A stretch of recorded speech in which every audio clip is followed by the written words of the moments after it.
Ibrahim. I'm studying 10th class.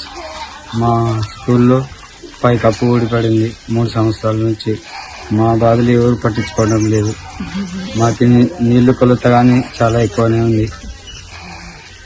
మాకు వర్షాలు పడడం వల్ల పైకప్పు కింద పడింది. ఆ పైకప్పు వల్ల కింద నీళ్లు గారి కరెంట్ షాక్ వస్తుంది.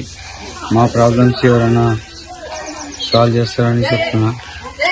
మా రాత్రి వేళలో ఎలా ఉంటది ఇక్కడ? రాత్రి వేళలో పాములు, తేళ్లు ఇవన్నీ తిరుగుతుంటాయి. కప్పలు, అవి కాంపౌండ్స్ అనేది బాగాలేవు. మా పరిస్థితిని మీరు క్లాస్ డైనింగ్ హాల్ అయితే ఇంకా పాత డైనింగ్ హాల్ అయితే పడిపోయింది. ఇంకోటి కొత్త డైనింగ్ హాల్ ఒకటి చాలా బాగానే ఉంది, కానీ అది కానీ పడిపోవడానికి వచ్చింది. మాకు ఎవరైనా లైట్స్ అనేవి చాలా తక్కువనే ఉన్నాయి. ఎలక్ట్రిసిటీ కానీ తక్కువ ఉంది.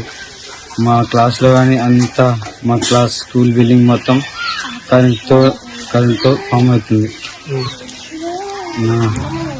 తెలియజేశారా ఎవరికన్నా అధికారులకు? వచ్చారా ఎవరన్నా అధికారులు వస్తారా ఇక్కడ? అందరు తెలియజేశాము, కానీ ఎవరు స్పందించలేదు. నా పేరు రాబర్ట్. నేను 6వ తరగతి నుంచి 8వ తరగతి వరకు ఇక్కడ చదువుకుంటున్నాను. మాకు ఇక్కడ స్కూల్ బిల్డింగ్ పడిపోయింది. మేము క్లాస్ లో కూర్చుంటుంటే కరెంట్ షాక్ కొడుతుంది.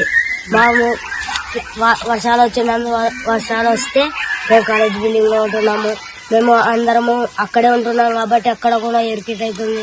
మేము పడుకోవడానికి వానలు వస్తే ఒక్కటే తన ఇరికిటంలో అందరు కార్పెట్లు ఒకటే రాయి వేసుకొని పండుకుంటాం.